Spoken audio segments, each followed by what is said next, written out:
Hi, Carolyn. First, Here's What Happened podcast and Carolyn Talks. So, first of all, thank you so much for taking the time to speak with us today, Calvin, about this film. One of the things that really struck me when, like, as KB and Reggie talked about nuances, I want to talk about a bit about how the color plays in to the character of Steve, because it really struck me how we in the courtroom, like, there's a line where he says there is no gray in law, like it's either black and white. And when I looked at how the film is structured, like the before, as Steve refers to it, it's all color. Like especially he wears a lot of like bright color shirts, sweaters. Like you mentioned the yellow beanie, which I saw as like his signature. And then in the courtroom, like he and everyone else is wearing shades of black and white or shades of gray, which is interesting. I wanted to ask you about taking those nuances and the colors and like how you colored your own performance and portraying the different facets of Steve before and the after. I think it is representative of you, like you spoke of the grayness in the courtroom and how everyone's just different shades of gray. And I think it's the idea that everyone the justice system wants to see it all that way. They want to blur over it because it's for them, it is compromising the foundation of how the country's built. And it's so much easier for them to sit there and kind of look at it as nothing than to actually like see people. And the only time we see color in the courtroom is when Bobo walks in that orange jumpsuit. And I think Anthony's comment is to be like, this is what they want you to see. It's loud. He's a prisoner. This is what it is. And that's all the gender. They're gonna go Bobo, King, Steve, all the same, nothing different. And I think it's just subtle things like that. Steve wearing the red jacket when he finds out about Nesbitt dying in the murder and on the news and stuff like that. He has blood on him and stuff. I think the yellow beanie is, his thing of like, it's the signature, but also is bright. He's just like, I think his head is bright and in the way he sees the world is bright as well. But also it's a bit of like, I want that light. I'm like, I want to be seen. So I think there's so many different, I mean, Mobilaji, Dauda, I can't pronounce his last name, unfortunately, sorry.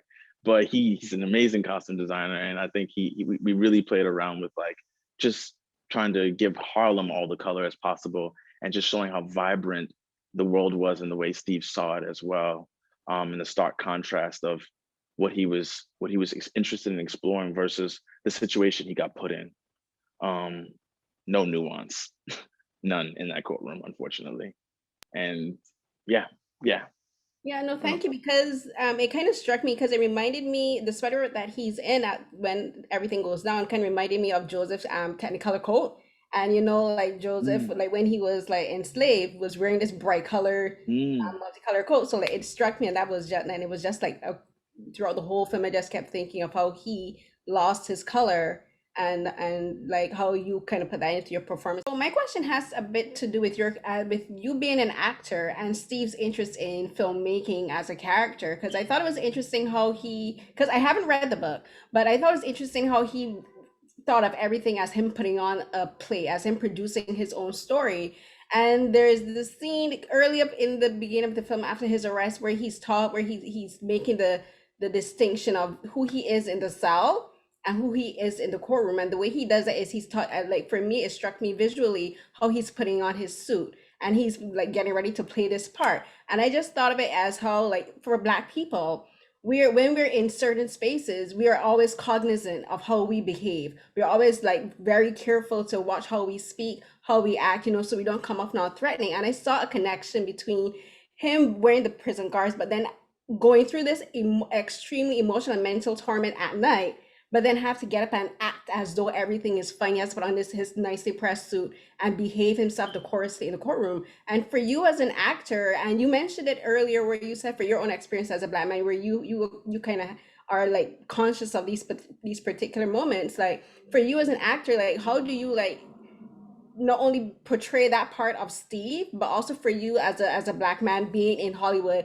and as an industry where you win, like for instance, you're going for auditions and you're going for roles like this where you have to act out, but then you still have to remember I'm still a Black man auditioning for a role for directed by a white man or whoever. So could you just like talk about that a little bit? Yeah. Um, I think trying to do it for Steve, it was just being very specific in the moments of when was the realization? Because there's stuff in his life where he has to do it, but not, in the movie we don't have to really see that. I think he really gets to be his authentic self, and I think he's really has a really great community of people.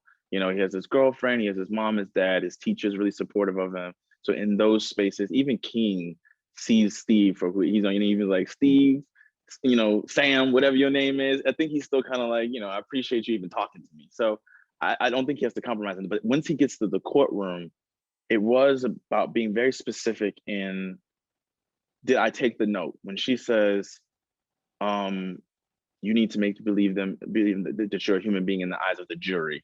All right, I'm a smart kid. All right, what does that mean in the eyes of the jury? Well, how do they see me? They don't even look like they look at the news, you know? How do these people, but I also think Steve thinks in movies. And I will say that I kind of think in the same way growing up, then you kind of like watch parts and you watch, you know, a lot of the prep for me too was like, what movies would Steve have watched and then try to emulate the performance of? So it'd be like, okay, he watched Denzel in The Hurricane. So guess what? In this situation, I'm gonna be Denzel because that's how I'm gonna get my power. That's how I understand power.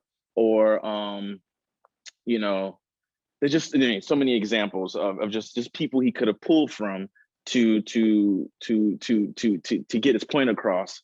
And I think, you know, as for me in the industry, I think that was a big, doing that movie was like, that was a big deal for me at the time. You know, it was a huge, like that movie, we did it in 2016. It was my first lead role in a movie. And after that movie, everybody called me just to be like, oh, Kelvin, like you know, I was at a small agency and then I had all these white people being like, maybe you're going to be the new poster boy for Black Lives. And I'm just kind of like, well, what does that mean to you? How do you want to use me? Also, is this about money? You know, is this the hot topic right now?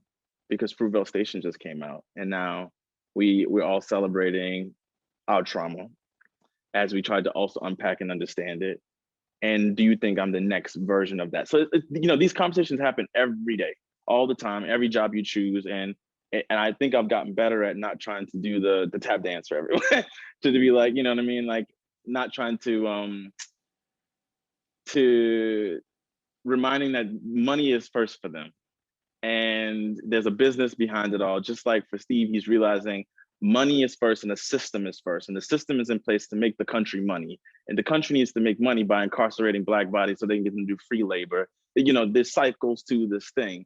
Once you learn that, you can find peace in your place in it and your role in it, and then you have power. And so the power is in the knowledge, the power is in knowing your place in it all, and not like what Nas says in The Cell too, is like, stand in your truth, don't compromise in that. So I don't know if that answers your question, but yeah. No, you answered it perfectly. Thank you so much. Thank you.